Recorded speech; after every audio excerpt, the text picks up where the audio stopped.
Perkenalkan, dengan saya Alif Lukmanul Hakim. Saya dosen Teknik Industri, Fakultas Teknologi Industri Universitas Islam Indonesia. Saya mengampu mata kuliah Pendidikan Pancasila. Kita akan kuliah selama 1 semester ke depan dengan membahas berbagai hal terkait materi pendidikan Pancasila. Oleh karena itu, kita mulai saja di pertemuan pertama ini. Kita akan membahas tentang signifikansi dan urgensi pendidikan Pancasila itu diberikan di perguruan tinggi.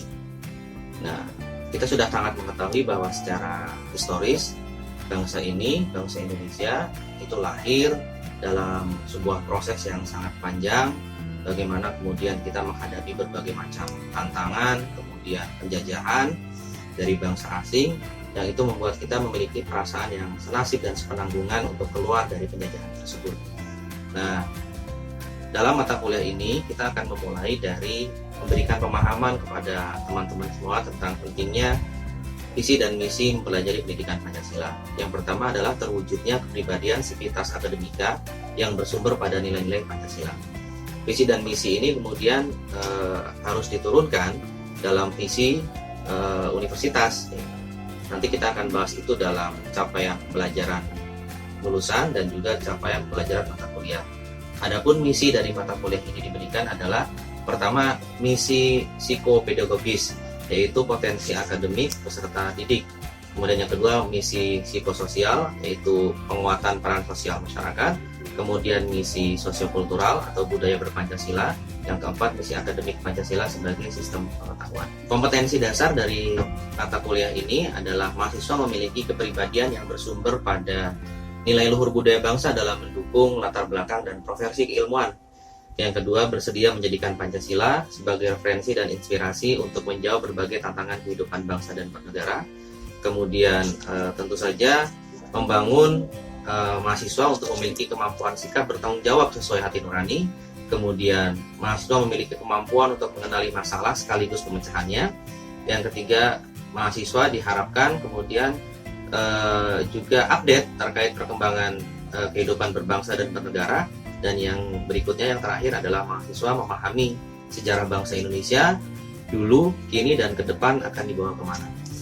Nah, metode perkuliahan pendidikan Pancasila dengan saya jelas akan membangun kreativitas teman-teman dalam konteks SCL, Student Center Learning, yaitu kita akan melacak akar persoalan ideologis di berbagai bidang kehidupan, mulai politik, ekonomi, hukum, sosial, budaya, pendidikan, alam dan lingkungan, serta ilmu pengetahuan dan teknologi.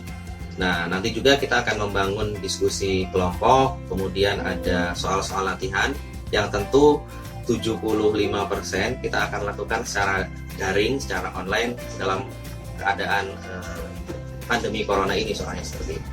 Kemudian agar mahasiswa mampu menjelaskan dan merefleksikan dasar filosofis ke dalam bidang studinya masing-masing, dasar filosofis Pancasila ke dalam bidang studi Anda masing-masing. Jadi itu yang diharapkan dari mata kuliah ini adalah Anda mampu untuk menjelaskan dan merefleksikan dasar ideologis, filosofis ke dalam bidang studinya masing-masing dari Pancasila. Ada lagi yang lain adalah dalam rangka pembelajaran untuk membangun kehidupan bersama atas dasar kesadaran dalam realitas yang sangat plural dan juga kebinekaan yang saling toleran dan membutuhkan.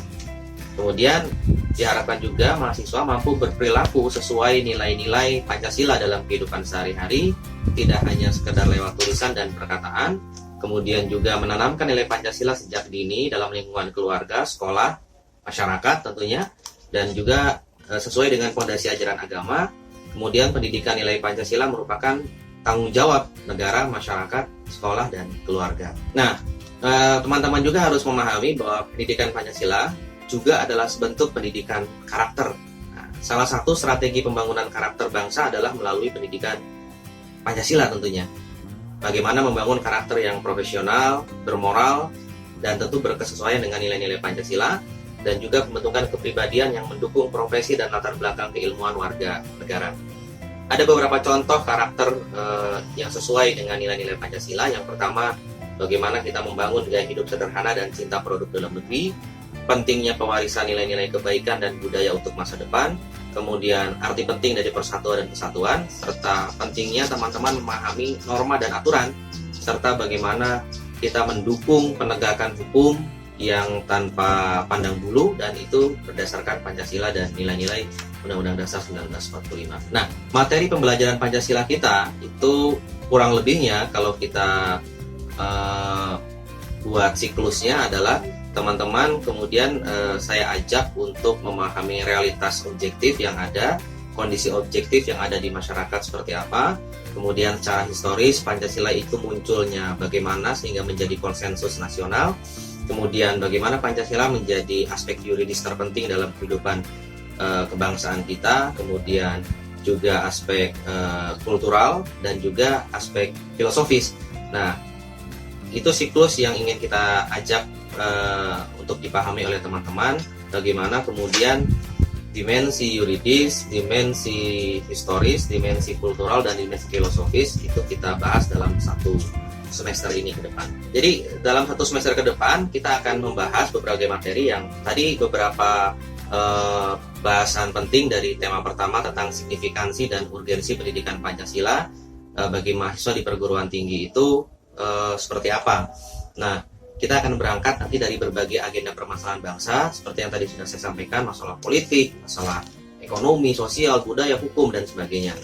Di pertemuan kedua esok kita akan membahas tentang sejarah lahirnya Pancasila, ya, seperti apa, kemudian rentang kesejarahannya bagaimana ketika Pancasila kemudian berawal dari fase pembuahan istilahnya, kemudian ada fase perumusan, dan yang ketiga ada fase pengesahan seperti itu. Nah, kemudian yang ketiga kita akan membahas tentang nilai-nilai Islam dalam Pancasila. Itu nanti akan kita bahas di pertemuan ketiga. Kemudian yang keempat kita akan membahas tentang makna penting Pancasila dalam kajian sejarah bangsa Indonesia. Kemudian yang kelima Pancasila sebagai dasar negara Indonesia. Yang keenam kita akan membahas tentang Pancasila sebagai ideologi negara Indonesia. Kemudian yang ketujuh kita akan membahas tentang Pancasila sebagai sistem filsafat. Dimulai dari pengertian filsafat itu apa, nanti akan asik sekali kita membahas tentang filsafat sebagai paradigma atau cara pandang melihat realitas, ya. Bagaimana kita melihat realitas itu harus dari berbagai sudut pandang agar kita bisa mendapatkan cara baca yang pas, yang tepat, sehingga kita bisa berkesimpulan secara mendasar dan objektif serta menyeluruh. Kita akan membahas juga hubungan dan isi sila-sila dalam Pancasila. Yang kedelapan kita akan membahas sistem ekonomi Pancasila, bagaimana sejarah sistem ekonomi Pancasila, landasan hukum dan karakteristik sistem ekonomi Pancasila, kemudian bagaimana konstruksi pasar dalam sistem ekonomi Pancasila. Yang kesembilan kita akan membahas tentang Pancasila sebagai dasar pengembangan ilmu. Nah, ini penting sekali. Kenapa? Karena Pancasila itu harus menjadi basic needs, ya, sekaligus basic value dalam mengembangkan ilmu, ya, seperti itu. Esensinya bagaimana dan urgensinya seperti apa. Kemudian yang terakhir kita akan membahas tentang pemikiran tokoh terkait Pancasila dan bagaimana implementasi serta kontekstualisasi Pancasila di era kekinian. Kira-kira itu yang akan kita bahas dalam satu semester ke depan.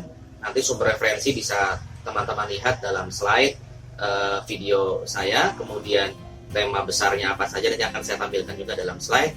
Selamat berjumpa dengan saya dalam mata kuliah pendidikan Pancasila dalam bentuk yang daring atau online ini, karena kita dalam keadaan yang sedang mengalami pandemi. Semoga bermanfaat dan kita bisa belajar bersama secara semangat dan juga mengedepankan nilai-nilai keindonesiaan dan keislaman. Terima kasih. Assalamualaikum warahmatullahi wabarakatuh.